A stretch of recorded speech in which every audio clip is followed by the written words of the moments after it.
गर्मियां शुरू हो चुकी हैं और जो बच्चे 1 ईयर से छोटे हैं यानी जिनकी ये पहली गर्मी है उनके लिए गर्मियां थोड़ी सी टफ होती हैं क्योंकि गर्मी के मौसम में बच्चे को लू लगना, डायपर रैश होना, बच्चे का वेट कम होना, बच्चे को घमौरियां होना, लूज मोशन होना, डिहाइड्रेशन होने के चांसेस बढ़ जाते हैं। और 1 ईयर से छोटे बच्चों की इम्यूनिटी अभी काफी वीक होती है और इतने छोटे बच्चे अपने बॉडी का टेम्परेचर भी मेंटेन नहीं कर पाते हैं। इसलिए गर्मी के मौसम में हमें कुछ गलतियां अवॉइड करनी चाहिए जो पेरेंट्स अक्सर अनजाने में कर जाते हैं। और न्यूबॉर्न बेबी के साथ गर्मी के मौसम में कुछ बातों का ध्यान रखना चाहिए जिससे बच्चे की ये पहली गर्मी बहुत ही आरामदायक बीते। तो दोस्तों शुरू करते हैं ये वीडियो। फर्स्ट पॉइंट है, गर्मी के मौसम में छोटे बच्चों के साथ पेरेंट्स की अक्सर ही शिकायत होती है कि बच्चे का वेट कम हो जाता है। तो उसका मेन रीजन होता है कि गर्मी के मौसम में हमें लगता है कि बच्चे को बहुत ज्यादा गर्मी लग रही है, इसलिए 6 मंथ से छोटे बच्चे को भी हम पानी पिला देते हैं जिससे बच्चे का वेट कम हो जाता है। क्योंकि बच्चे का पेट छोटा सा होता है और वो पानी से भर जाता है जिससे बच्चा ज्यादा दूध नहीं पी पाता। और अगर 6 मंथ से भी बड़ा बच्चा है तो उस केस में बच्चे को कितना पानी देना चाहिए इस बात का हमें ध्यान रखना है। जैसे अगर बच्चे की एज 6 to 12 मंथ है तो उस केस में आपको बच्चे को आधा कप पानी देना है, यानी अगर कप 250 ml का है तो आपको लगभग 125 ml बच्चे को पानी देना है।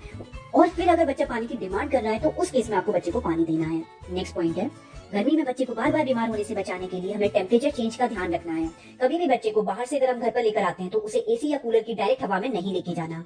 अगर बेबी न्यूबॉर्न बेबी है तो उस केस में हमें बच्चे को एसी, कूलर या फैन की डायरेक्ट हवा में नहीं लेके जाना है।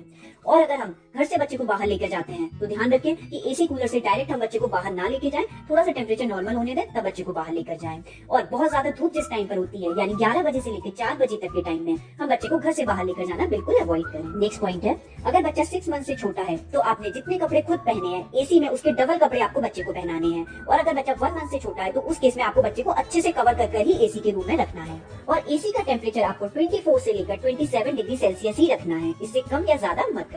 नेक्स्ट पॉइंट है, गर्मी के मौसम में आपको दिन में 2 बार बच्चे की मालिश करनी है, लेकिन शाम की मालिश में आप ऑयल का यूज करना बिल्कुल अवॉइड करिए। मालिश करने के लगभग 15 से 20 मिनट के बाद ही आपको बच्चे को नहला देना है, यानी ऑयल को ज्यादा देर तक बच्चे की स्किन पर मत रहने दीजिए। और मालिश करने के लिए आपको जो ऑयल यूज करना है वो ज्यादा चिपचिपा ना हो, इस बात का ध्यान रखिए। गर्मी के मौसम में बच्चे की मालिश करने के लिए सबसे अच्छा कोकोनट ऑयल होता है क्योंकि इसकी तासीर ठंडी होती है और ये कम चिपचिपा होता है।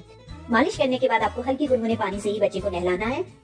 गर्मी के मौसम में 3 मंथ से बड़े बच्चे को आप दिन में 2 बार नहला सकते हैं, लेकिन कम से कम 1 बार दिन में बच्चे को जरूर नहलाइए। अगर आप किसी रीजन से बच्चे को नहीं नहला पा रहे हैं तो बच्चे को स्पंज जरूर करिए। नेक्स्ट पॉइंट है, गर्मी के मौसम में हमें बच्चे की स्किन केयर का भी अच्छे से ध्यान रखना चाहिए। गर्मी के मौसम में आप बच्चे को सिंथेटिक कपड़े बिल्कुल मत पहनाइए क्योंकि इससे बच्चे को रैशेस हो जाते हैं। कॉटन के कपड़े पहनाइए और थोड़े लूज कपड़े पहनाइए। और धूप में अगर आप बच्चे को घर से बाहर लेकर जा रहे हैं तो उस समय बच्चे को हैट या कैप जरूर लगाइए। गर्मी के मौसम में भी बच्चे के लिए धूप बहुत जरूरी होती है, इसलिए अगर बच्चा 2 मंथ से छोटा है तो आपको बच्चे को थोड़ी देर धूप में लेके बैठना है, लेकिन ऐसी धूप में जो शीशे से छन कर आए। और अगर बच्चा 2 मंथ से बड़ा है तो उस केस में आप बच्चे को डायरेक्ट मॉर्निंग में धूप में लेके जाइए, यानी 8 बजे से लेकर 10 बजे तक बच्चे को आप धूप में ले जा सकते हैं। लेकिन जो बहुत ज्यादा तेज धूप होती है उस धूप से आपको बच्चे को बचाना है क्योंकि इससे बच्चे की स्किन का कलर भी डल होता है, बच्चे की स्किन ड्राई होती है, बच्चे की स्किन डैमेज होती है। तो दोस्तों अगर आपको ये वीडियो अच्छी लगी तो प्लीज लाइक करें, शेयर करें, सब्सक्राइब करें। थैंक यू दोस्तों।